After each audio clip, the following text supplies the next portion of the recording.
¿Sabías que el ejército de Chile hacia 1900 había adquirido una reputación de ser uno de los más modernos, disciplinados y aguerridos de Latinoamérica? Todo esto por ser vencedor en la Guerra del Pacífico y después por ser heredero militar del Imperio Alemán.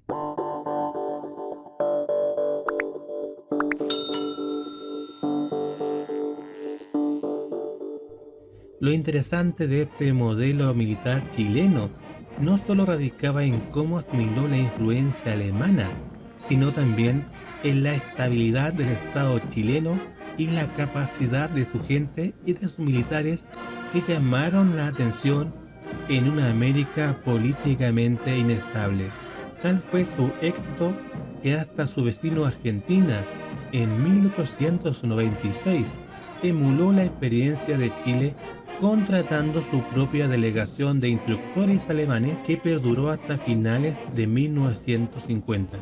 Perú, en cambio, empezó un poco antes que Argentina a modernizar su ejército, aunque con instructores franceses, al mando del coronel Paul Climan, que solo prosiguió el estilo ya implantado antes de la Guerra del Pacífico, pero aún así tampoco pudo escapar al influjo prusiano que había iniciado Chile.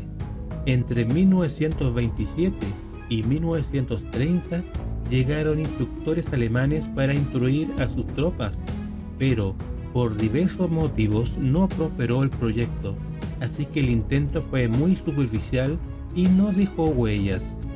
Después de este ensayo, no volvería a cambiar su tradicional escuela francesa, que conserva hasta el día de hoy. Un caso interesante fue el de Bolivia.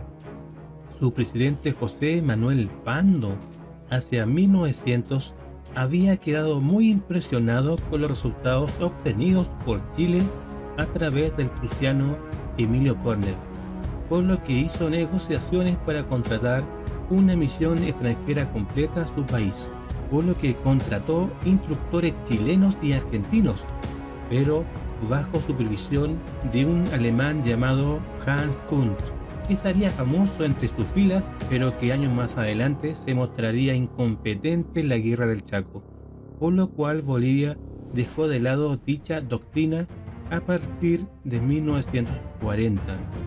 Pero hasta el día de hoy aún quedan algunas unidades en donde sus cadetes usan el uniforme de gala prusiano. Uno de los primeros países latinoamericanos que pidió ayuda con una delegación completamente chilena fue Paraguay primero y Ecuador después. En el caso de Paraguay, en 1897 envió a sus oficiales a Chile para instrucción y perfeccionamiento. Estas misiones se repitieron en 1913 y 1920, donde se reorganizó el ejército paraguayo y en el que el gobierno chileno jugó un papel importante entregando becas y capacitando a las tropas paraguayas.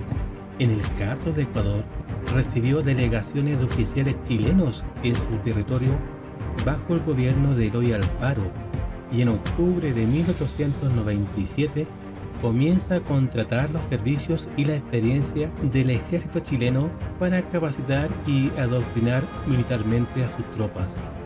De este modo se produce un intenso intercambio con becas y la promoción de oficiales ecuatorianos egresados de la Escuela Militar de Santiago. Luego siguió El Salvador, que es un caso muy interesante por los lazos profundos que se formarían con Chile. Estas relaciones comenzaron en 1901, cuando el presidente Tomás Regalado realizó los primeros contactos para llevar una misión de militares chilenos a instruir a las tropas de su país. Fue así que llegaron a El Salvador en 1902 3 chilenos. Al año siguiente se sumarían 2 jóvenes tenientes, Armando Llanos Calderón y Carlos Ibáñez del Campo, que sería instructor de la Escuela Politécnica Militar. Este último sería presidente de Chile en 2 oportunidades. En 1906 estalla una guerra entre El Salvador y Guatemala. El entonces teniente Carlos Ibáñez del Campo se implica tanto con El Salvador que participa activamente en la batalla de la hacienda del Platanar, ubicada en territorio guatemalteco. En esta batalla tomaron parte los cadetes que estaban bajo su mando contra las tropas de Guatemala. Este episodio le acarrió gran respeto y fama en el país. Incluso el Senado de dicho país más tarde lo ascendió a teniente coronel. La prensa salvadoreña de la época seguía con detalle las acciones de los chilenos, quienes elaboraron reglamentos y manuales, y las relaciones fueron más allá de lo diplomático, pues 4 de los militares chilenos terminaron casados con mujeres salvadoreñas, incluido el mismo Ibáñez. La relación de El Salvador con Chile fue tan fuerte que hasta el día de hoy, en la entrada de su academia militar, hay un busto de Bernardo O'Higgins y no es raro que los cadetes canten la canción nacional chilena. También existe una plaza llamada Chile y que para el aniversario patrio de El Salvador se recuerda y rinde homenaje a los chilenos como Bernardo O'Higgins, Arturo Prat, Carlos Ibáñez del Campo, entre otros tantos. Algo que considero digno de admirar. Venezuela. Hacia 1900, el presidente Cipriano Castro Ruiz había contratado una misión militar alemana para reorganizar el ejército, aunque luego fue cambiada por una delegación de instructores chilenos que prosiguieron el trabajo de los alemanes. Hasta comienzos de los años 30 siguió el ejército venezolano con los uniformes alemanes, pero ya en 1945 había desaparecido de sus filas. Esto ahondado por la derrota alemana en la Segunda Guerra Mundial y la presión de los Estados Unidos. Pero en 1971 fue introducido nuevamente el uniforme alemán para parada y desfile entre los cadetes.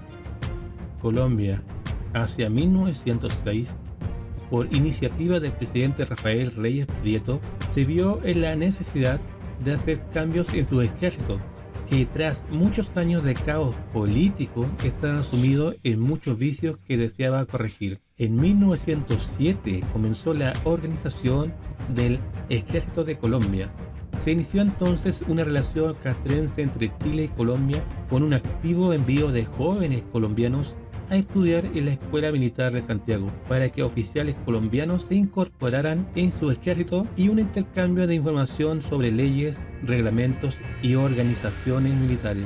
2 oficiales chilenos, el capitán Arturo Ahumada Bascuñán y el capitán Diego Guillén Santana, egresados ambos de academias militares alemanas, fueron los encargados de crear la Escuela Militar de Colombia. Así, el 13 de abril de 1907 se puso la fundación de la Escuela Militar.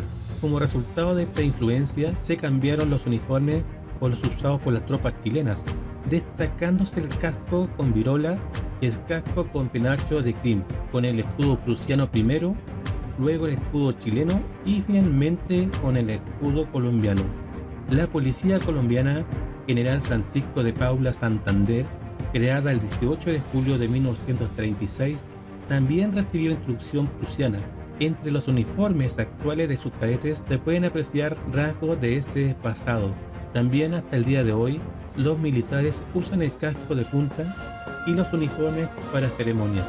Con ellos se realizan las ceremonias y el desfile de la Academia Militar, conservando la doctrina de la escuela prusiana, incluyendo la marcha, parada y los ejercicios con y sin armas. En conclusión, se puede afirmar que el ejército colombiano fue formado, organizado y adoctrinado por el ejército chileno, dentro de cuyas virtudes se destaca su estricta disciplina y el nivel de exigencia.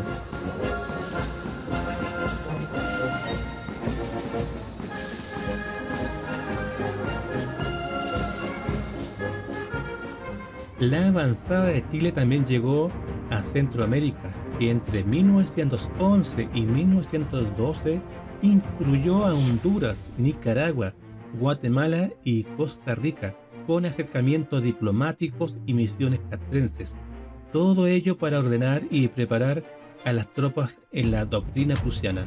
Los chilenos eran oficiales egresados de la escuela militar y casi todos con experiencia docente y varios con estudios en Europa, llegando a desempeñarse como directores o instructores de las escuelas formadoras de oficiales, suboficiales y Estado Mayor. y tuvieron un activo papel en la organización y modernización de los ejércitos de dichos países. En muchas ocasiones, sus iniciativas se transformaron en legislación local. Hacia 1913, México también entró en contacto con Santiago para la contratación de instructores chilenos, pero la situación de inestabilidad política dificultaron cualquier acción de intercambio. Esto sin mencionar a Estados Unidos, que no veía con buenos ojos la interferencia indirecta de Alemania tan cerca de su territorio. Finalmente, uno de los pocos países de América que no se interesaron a fondo por la doctrina prusiana fueron Brasil y Perú. En el caso de Brasil, solo al inicio estuvo interesado en el modelo prusiano, pero por negativa de Alemania cerró toda posibilidad de reanudarlo nuevamente y siguió adelante sin la influencia alemana ni francesa. Como ven, Chile detonó el uso del modelo castrense prusiano prácticamente en toda América, exceptuando solo los países de habla inglesa. Hoy, solo unas pocas naciones han conservado el modelo prusiano, que son visibles en algunos uniformes de gala, en general de escuelas oficiales. Actualmente las marchas y uniformes son de estilo francés y norteamericano, país que ganó importancia a partir de la Primera Guerra Mundial y que se potenció finalmente en la Segunda Guerra Mundial, punto que coinciden con el ocaso de la doctrina prusiana. Si te gustó el contenido de este video, te pido que me apoyes suscribiéndote y tocando la campanilla para que seas parte de la historia no oficial de Matamitos.